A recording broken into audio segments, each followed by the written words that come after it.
Hello Young Justice fans, Dark Superboy here with another video on our beloved superhero series. Today we will be covering the newest addition to the House of L, Jonathan Kent. Let's begin.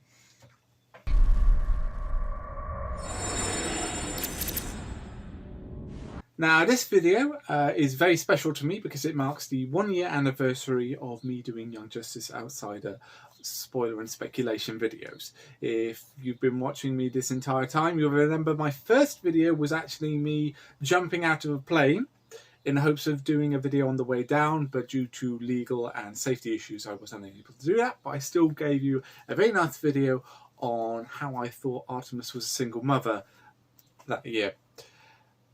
We seem to be following that tradition of technical mishaps because I was hoping to do a video on Jonathan Kent today whilst driving a tank. Unfortunately, the audio video is so terrible, I'm not going to subject you to 3 minutes of tank noises. Just to show you how bad it is, that this is what you would have experienced.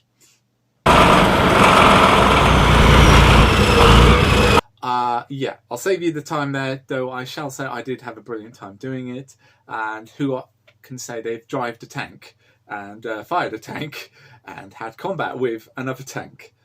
Brilliant time. But back to the video at hand. As I stipulated, we're discussing Jonathan Kent in the Young Justice universe. Now, this is his first animated appearance. He made a slight still appearance in Young Justice Go, but I don't consider that his debut. But his first appearance is in the Young Justice episode Home Fires, and he looks adorable, his little baby form, whilst being cradled by Lois and holding on to her hand. But enough of the cuteness. Back to the topic of hand, and obviously that's going to be of what abilities Jonathan's inherited from his parents. Whether he's going to go full Superman, like his dad, or if he's going to end up like his uncle / brother, Connor Kent.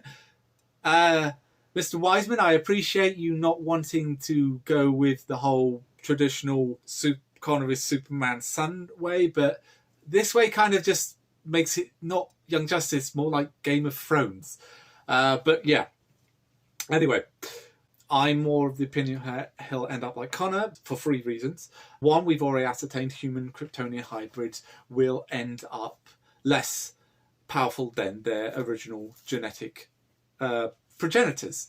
With Connor, he didn't have all the abilities. I'm going to go with Jonathan doesn't have all his abilities because of that reason. Yes, the cloning process isn't as stable, but the instabilities were side effects where Connor doesn't look like he's aging. That was it.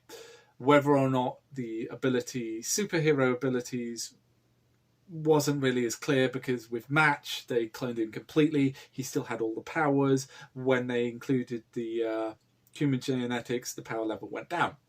The second reason is Greg Wiseman has stated on multiple occasions the reason why Connor was depowered was because of his opinion of any human hybrid of any alien species is going to be less than what it is normally.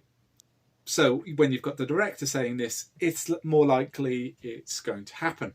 And number 3 is just for sheer safety and the ability to explain it plot-wise. Because if Jonathan is super powered in his infancy, you've got to explain how he hasn't injured or damaged or broken anything whilst he's super powered baby.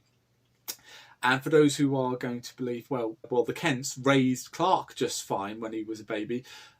Clark was born on Krypton and then flown to Earth, and then he started absorbing the solar radiation, which then started amping up his powers. So it was a slow, steady climb to his abilities. With Jonathan, he was conceived and was still developing on Earth in Lois's womb, and unless Lois's womb is lead-lined, he is still getting bombarded with solar radiation. Yes, not as much as direct skin-to-skin contact, but still a lot more than being on a different planet with a different star. So he is going to come out stronger, way stronger than Clark ever did when he arrived.